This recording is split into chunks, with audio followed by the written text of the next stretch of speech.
Welcome. My name is Mark Moore, and I'm going to be guiding us through some exercises on leadership development.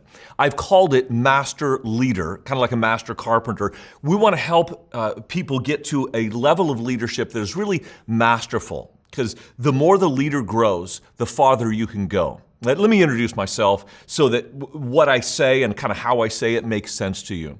I've been a teaching pastor at Christ Church of the Valley in Phoenix, Arizona since 2012. Prior to that, I was a New Testament professor at Ozark Christian College for over 20 years. So the balance of my life is the first part of my career was kind of the academics. And one of my areas was teaching life of Christ. So I have chased that lane pretty hard. Now that I'm a teaching pastor, it's more about practice and putting into practice in practical ways where people can access Jesus. And one of the peculiarities of our church is that we really do prioritize those who are not yet in the church over those who are, in the way we speak, in the programs we provide, even in the time we give to guests who come on our campus. So if I sound a little bit more like a kind of business or more like organizational strategy than preacher theologian, that's probably why. Not right or wrong, it's just the perspective that I use day in, day out. Now, an advantage for this study is that because of that perspective, you might already be sharing this with someone you work with. This works just as well for teachers or CEOs. It works just as well for preachers as coaches on a team. Leadership is leadership. And some of you who aren't yet in the church, maybe pre-Christian or post-Christian, you might think, yeah, that's just a sneaky way of talking about Jesus. Nope, I'm not going to be sneaky at all. I am talking about Jesus of Nazareth, not because of my personal faith in him, but because of my professional respect for him as a leader. Do I have personal faith? Yes, I do.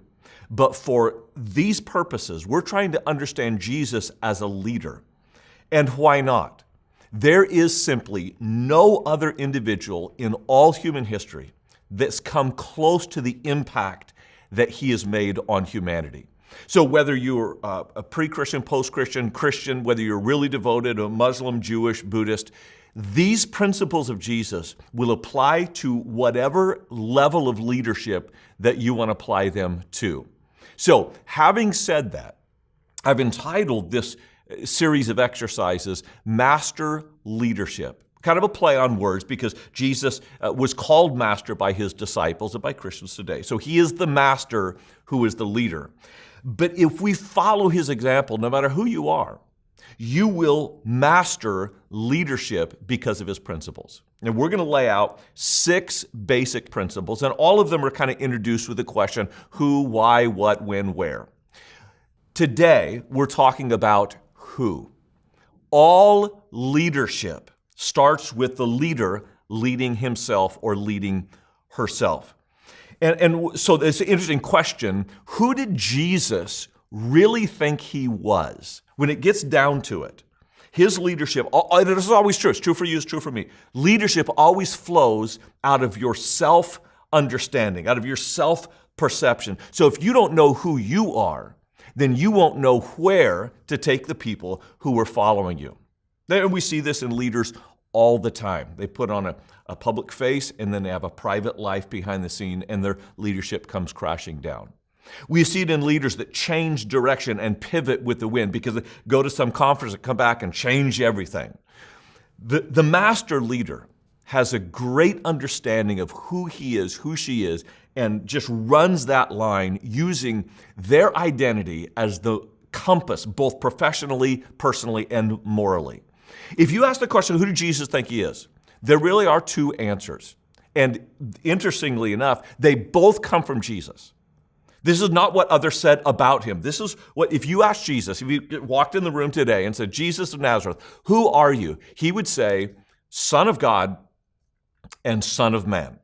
So let's parse those for just a little bit. I'm going to go back into my teaching mode, and then I'm going to get into my practical pastor mode. Number 1, the teaching mode. Jesus is the Son of God.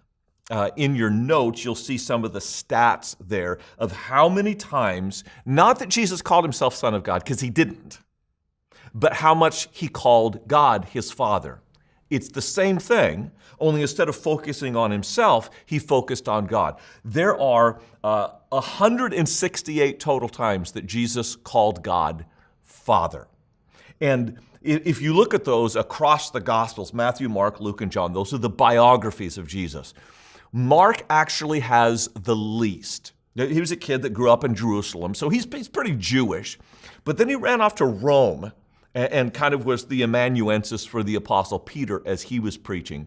Mark only has one time, just one time that, well, there's 4 times he's called Father, but really only one time that he says, my Father. But what's unique about that one time, even though he has just a few references, it's in the Garden of Gethsemane, where Jesus is praying. You might recall it's the night before he is assassinated, and he says, Father, let this cup pass from me. Mark adds something that no one else adds. It's a little word. It's in Aramaic, Abba. It's the personal term. We might think of it as daddy. That might be too personal, but it's a personal term for a child with his father. It's an endearing term, a loving term. And even though Mark has the least mentions of God as Father from Jesus' lips, the most endearing one comes from Mark. Now, Luke, you might know, is the Gentile. This guy did not grow up around Jerusalem. He doesn't eat kosher. He's probably not circumcised. He is a Greek, a Gentile. And so you wouldn't expect him to tap into this very Jewish idea of God as the Father. Although, time out for just a second. The Jews called God Father in the sense of Father of the nation. But they didn't talk about, rarely, if ever, did any rabbi other than Jesus identify God as his personal Father. Even so, what would Luke know about that? And yet, Luke has 2 contributions to Jesus calling God Father that no one else has. One of them is the very famous parable, perhaps the most famous parable, of the prodigal son. The whole parable is about the relationship between a father and a lost son. That's pretty good for a Gentile. The other contribution that Luke makes is while Jesus is on the cross. There he is hanging there, and there are 7 statements of Jesus on the cross. 2 of them are absolutely unique to Luke. The first one and the last one. The first one says, Father, forgive them, for they know not what they do. That's powerful recognition while Jesus is suffering that God is still his Father. And the last statement is, Father, into your hands I commit my spirit. So even Luke recognizes God is Jesus' Father. God is Jesus' Father. Matthew, 39 times throughout the book. Not even close to John.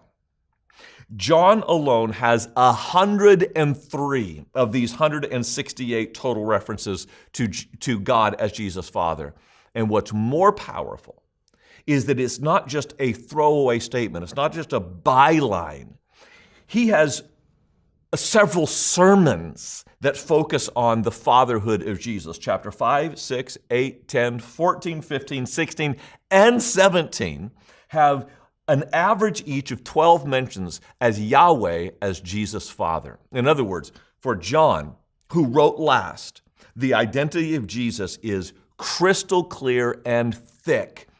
God is Jesus' Father, personal and intimate. Now, it's not just the gospel writers that recognize Jesus. I'm going to plow through this next section in your notes pretty quickly, but everyone around Jesus recognized that Jesus thought God was his personal Father. Satan challenged Jesus in the wilderness, if you are the Son of God. The demons recognized Jesus, Son of God, don't cast us away. His friends recognized that Jesus understood God was his Father. His enemies, the high priest, recognized. In fact, while Jesus was on trial with Caiaphas, the high priest, he said, "Are you the Son of God?" And Jesus said, "Well, yep, and from now on, you're going to see me at the right hand of the Father." That was a bit of like, pork rinds at Passover, a little bit of an explosion. But everyone around recognized that Jesus thought God was his Father. Without belaboring the point, what did that mean? What did that mean to Jesus?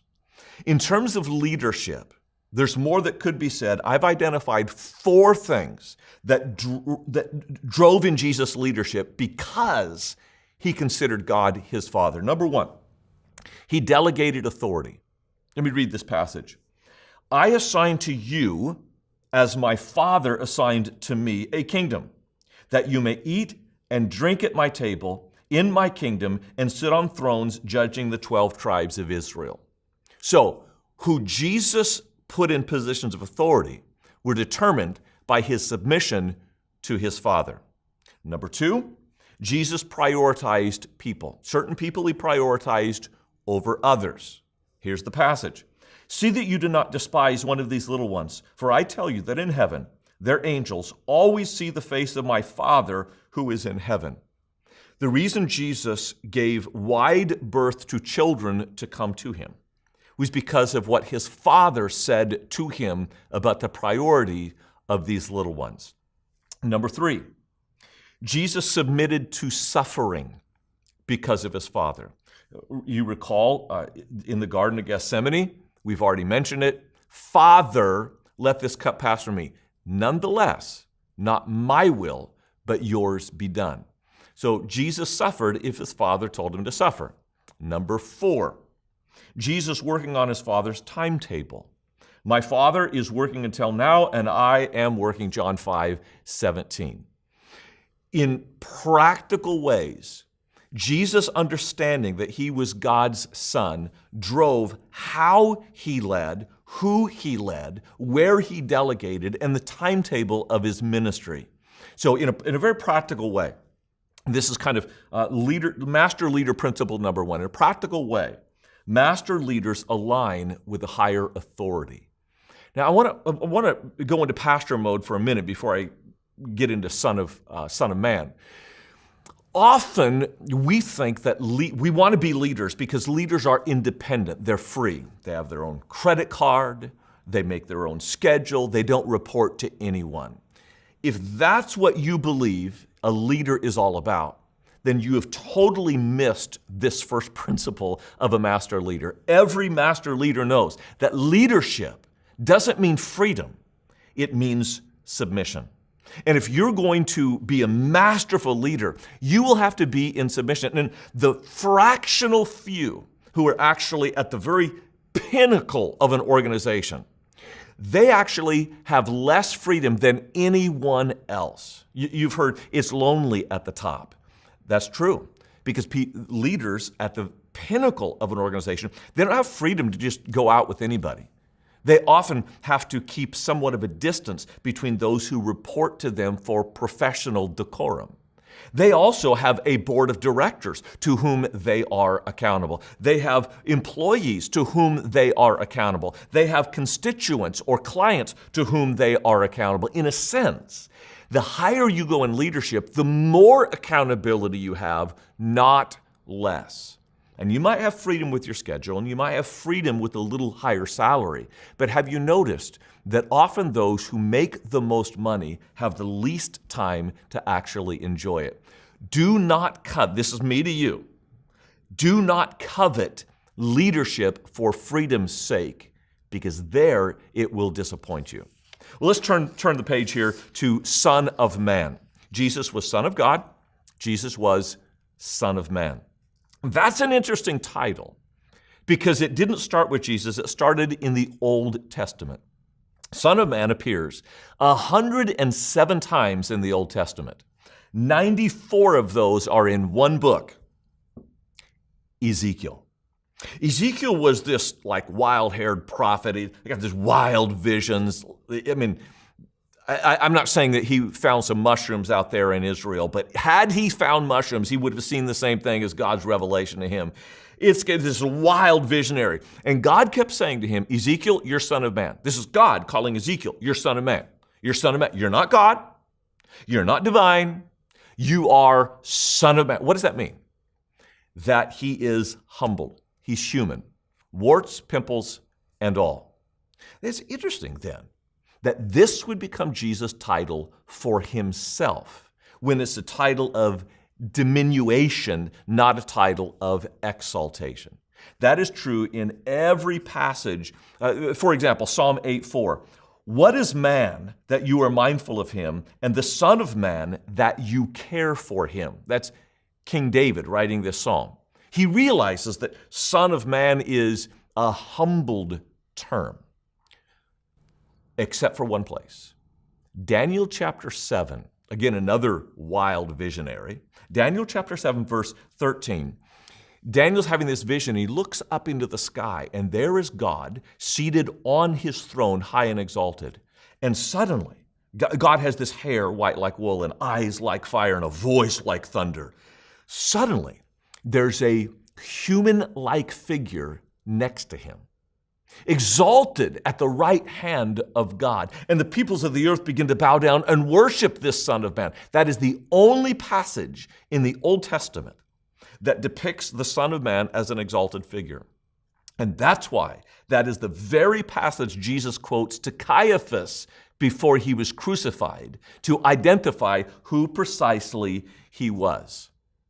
Shifting from the Old Testament to the New, Son of Man is found 85 times in the New Testament. It is always about Jesus and almost always from Jesus. No one else called Jesus Son of Man except Jesus. And Jesus called himself almost nothing else except Son of Man. There's 4 verses where you find Son of Man outside the Gospels, outside of Jesus' lips. It's on in the tone of the writer themselves. Son of Man, after Jesus, was this exalted figure. But with Jesus, it was a humbled figure. Here's the big idea. It's not just the big idea of Son of Man, it's the big idea of the Bible. When we humble ourselves, God exalts us. We see that all over the place.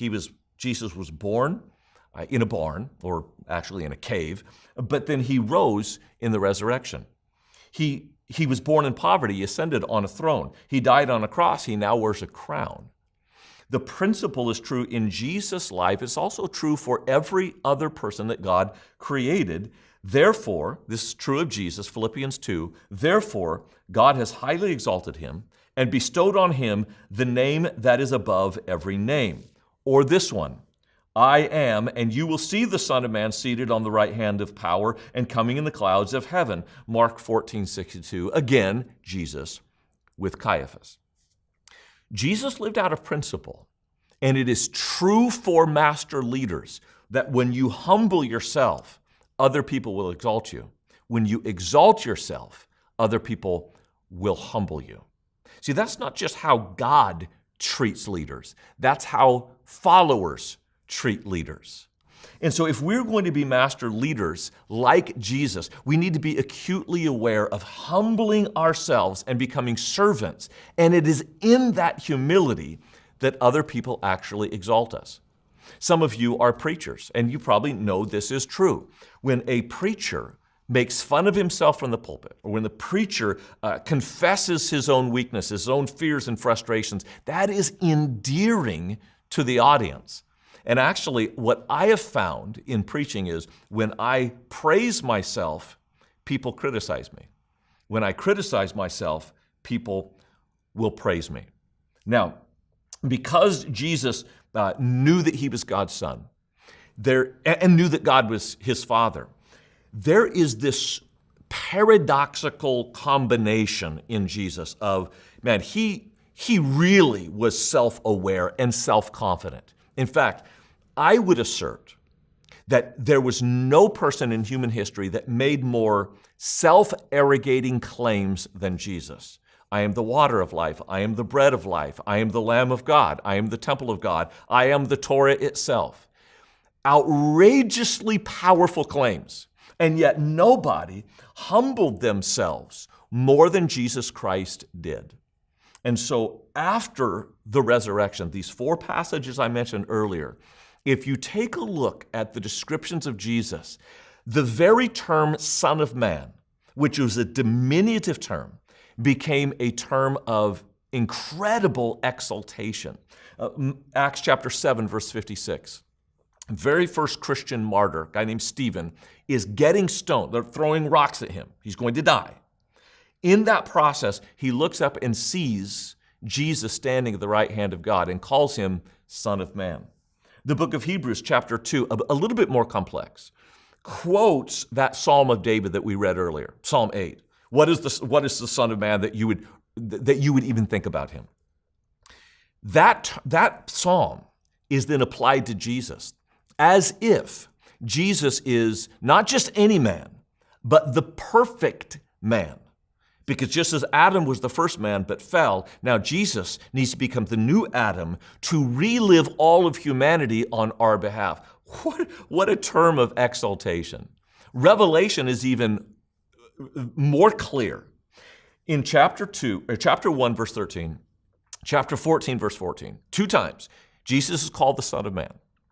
Only he is described with the very face of God, hair white like wool, eyes of blazing fire.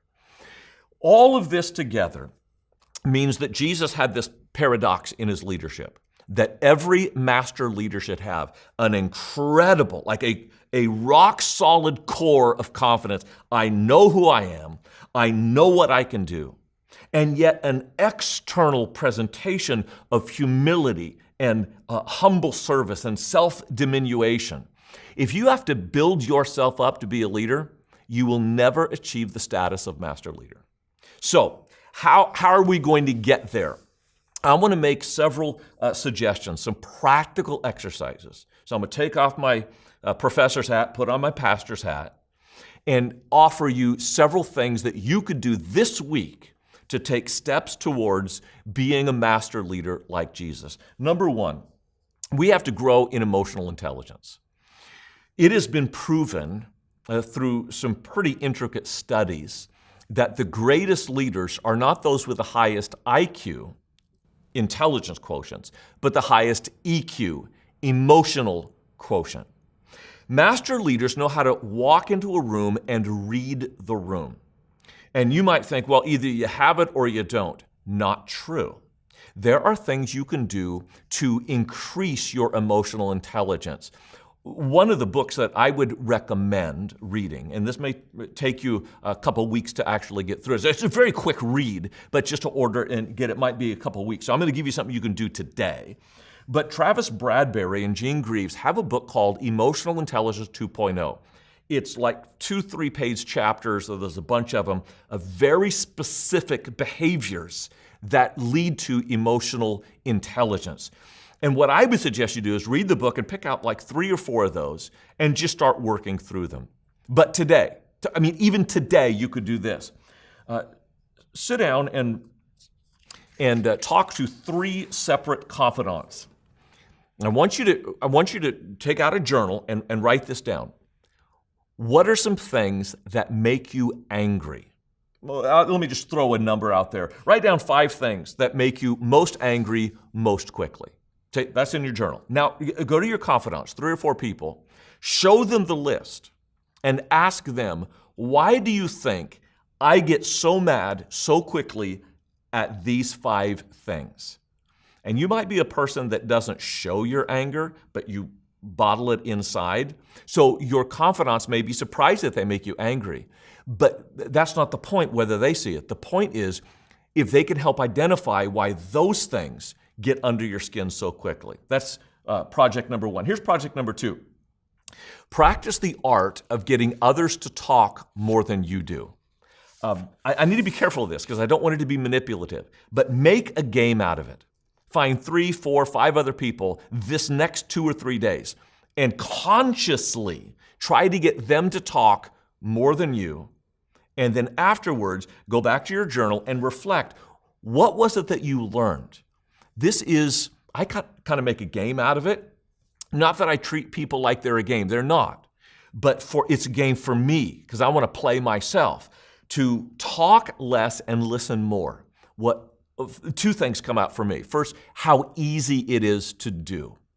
Do you know how few people really listen? And every human being wants to be heard. And if you offer that to people, you will find out first how easy it is, and second, how much smarter they think you are when you say nothing. The reality is, We are smarter when we say nothing because no one has ever learned anything by talking. It's only when we listen to what we do not know that we actually become smarter. So do you want to appear smart or do you actually want to be smart? And the paradox is, if you exalt yourself, you'll be humbled. Humble self, you'll be exalted. When you talk, even if you're smart, you might impress people, but they won't think you're genius until you stop talking and listen to them. Here's another project. Pull out 3 blank postcards. And I'm going to give you 3 questions to write on 3 postcards to give to 3 people. Get their reaction, and it will build your emotional intelligence. I've just done this recently. It's painful, but it's helpful. Question number 1. What do I do that makes your job easy or life easier or harder? So if it's someone you work with, what do I do to make your job easier? If it's someone in your home, what do I do to make your life better or harder? Question number 2. What are my potential blind spots? What do I not see about myself? We all have them, so just go ahead and admit it and let others point them out to you. Number 3, what practices would you suggest I work on to make me more effective at my job?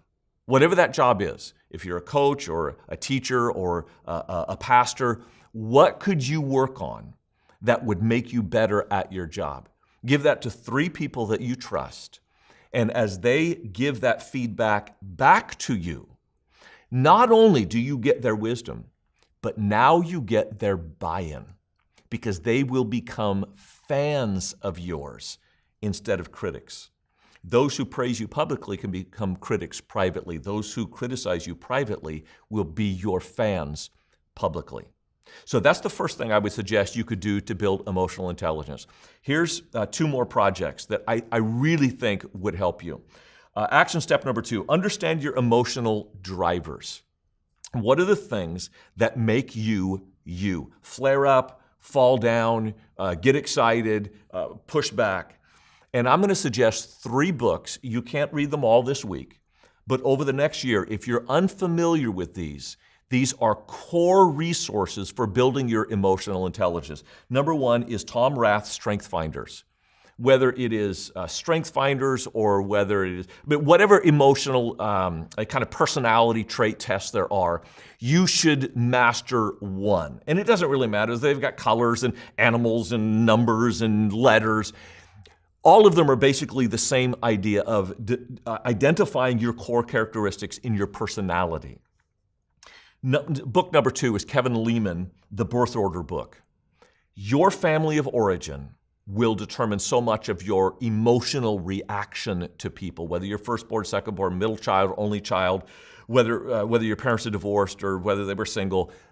Understanding your own history will help you understand your emotional reactions. 3rd is Gary Chapman, The 5 Love Languages. All of us have a language of love that we express love. For me, I do things.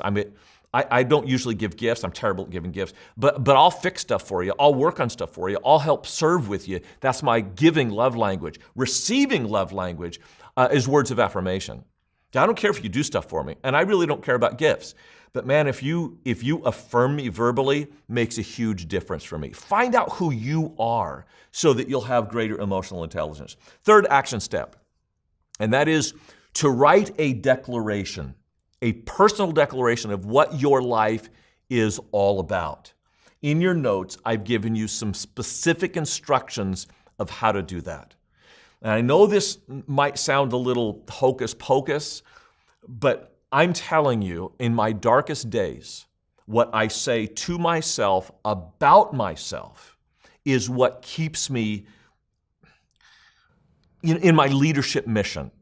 And so, in a moment of just transparency, I want to share with you my personal declaration. When things get tough, this is what I will say every single day. When things aren't tough, it's once a week. When things are going great, maybe once a month. But during the dark days, you will hear me say, if you followed me around like a little fly on the wall, you would hear me say this: I am physically fit, mentally sharp, emotionally resilient, relationally shrewd, spiritually sound. Because Jesus Christ inspires me, the Holy Spirit empowers me, and the Father loves me. Therefore, I can work relentlessly, serve humbly. I can love radically. I am a Christian. Hey, thanks for listening. I hope this is helpful to you becoming a master leader.